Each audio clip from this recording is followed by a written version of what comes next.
Мен Момышұлы Бауыржан. Өмірімнің 25 жылы әскери қызметке арнадым. Соғысты көрдім. Құдай ажал бермеді, аман кел. 40 жыл қырғын болса да, ажал бермей өлмес дегені тек рас. Бала кезімде әжемнің бауырында өстім. Иманды болдым, үнемі бата беріп отырушы еді. Сол батаның күші қарсы келген ажалдан да күшті ма деймін. Өлімге бетпе-бет келгенімде қорықпадым. Себебі Құдай берген жанды Құдай ғана алды. Адам баласынан қорықпа, Құдайдан ғана қорық деп отырушы еді жарықтық. Қанды қырғынның ортасында қамауда қалды. Өзім үшін емес, өзгелер үшін қорықтым. Өйткені менде Құдайдан аман келуін тілеп отырған аналары, Құдай қосқан жарлары, көздері жәутеңдеп артында қала берген балалар бар еді. Бірі өлсе, алдымнан баласы шығып, әкем қайда деп сұраса, не деп жауап береді? Соғыс кезінде мен үшін ең ауыры осы болды. Мен Мұсабек Сеңгірбай. Ал мен ештеңеге өкінбеймін. Керісінше маңдайыма осы тағдырдың жазылғанына қуандым. Ал егер маған екінші рет өмір сүруге мүмкіндік алған болсам, тағы да осы өмірімді сұраған болар едім. Себебі мен ел үшін, жер үшін жанымды бердім. Бұл ісіме еш өкінбеймін. Мен Иван Шадрин. Қарсы келген ажалға қасқайып, қарсы тұрған елдердің қатарында тұрғаныма мақтанамын. Бәукеңді жаныма аға тұттым. Мұсабекті бауырымдай көрдім. Өйткені нағыз елдер майданда сыналады екен. Бұлар мен үшін кеудесін оққа берген батырлар еді. Бірге қар жастанып, мұз құрсандық.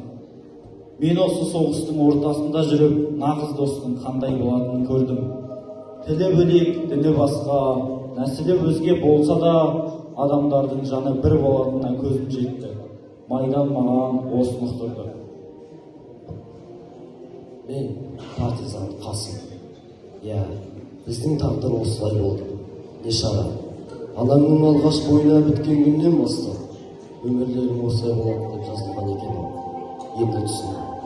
Партизан болдым, барладым, жаралы болдым, танымадым. Батыр болдым, бірақ асқақтамадым.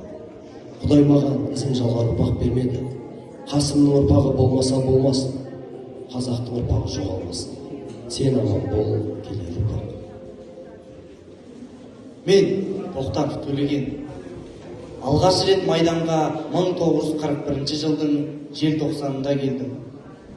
Комиссия мүшелері менен соғыстың қай бөлігіне барғым келеді деп сұрағанда, мен жауды қай бөлігіне көп құртуға болады, сол бөлігіне жіберіңіздер дедім. Айтқанымдай, майданның қайнаған ортасына түстім. Менің бір білгенім, ажалдың көзіне тіке қарап, кірпік қақпау керек. Сонда сен ажалдан емес, ажал сенің өзінен қорқатын болады. Алдына мақсат қойдың ба, артқа қарай бір адым шегінбе. Қайсарлығың мен өжеттігің өміріңе өзек болсын. Мен Мергена, 21 жас. Қаршадай қыздың қыршынын еткені сіздер үшін ауыр болар. Бірақ отан алдындағы соғысты ойласам, кәрілікке де жастыққа да қарамайды екенсің. Алдыңғы шепте тұру мен үшін мақтаныш болды. Маған күш берген не білесіздер ме? Ол намыс. Қай-қайдағы кәпірдің менің жерімді таптағаны намысымды қозғады. Жер бермек тұрмақ. Ұлтарақтай жерімді өзгенің басуына қатысы жоқ. Мен пулеметші. Мен тегінде жұмаққа кірмесім анық. Қаншама адамдар мына қолдардан ажал құшты. Қанды көйлек достар да кетті. Бірақ бұл жолды, мұндай тағдырды біз Тәңірден сұрап алған жоқпыз. Тәңірдің өзі бізді бір осы миссия үшін жаратты. Отанды сақтап қалу жолында өткен тағдырыма ризамын. Біз 20 ғасыр аңыздар болып қала бермекпіз. Келер ұрпақ біз көрмеген алтын ғасырды көрер сөзсіз. Бір ғана тілегім, әрі ұмыт болмауы тиіс. Мен Рахымжан Қошқарбаев, сұрапыл сол сүйшін аяғы. Бала болып балалықтың тәттәңін сезіну біздің буынға бұйырмақ. Біздің уақыт намысын нардан құлатпағандар бұлдырды. Қан майдан соңғы нүктесін қою маған бұйырған екен. Қасындағылар батырсың дейді. Мен болай батыр болмай ақ қойдым.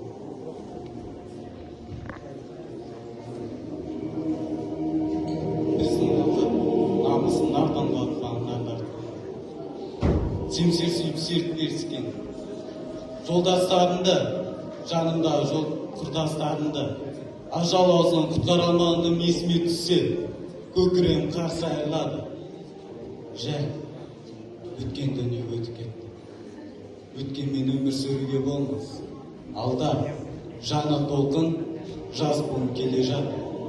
Бабаларының ерлігін ескерсең, есімдерін естен шығармаса деймін ойым.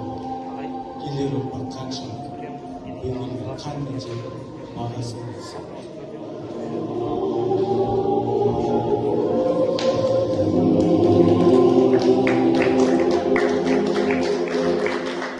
Мен белгісіз солдат. Ендігі Құдайдан тілерім, жер бетіндегі сәбилер жыламасын. Балалар анасын іздеп боздамасын. Соғыс енді болмасын. Шырағы сөнбесін, үміт үзілмесін.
Запрыгать в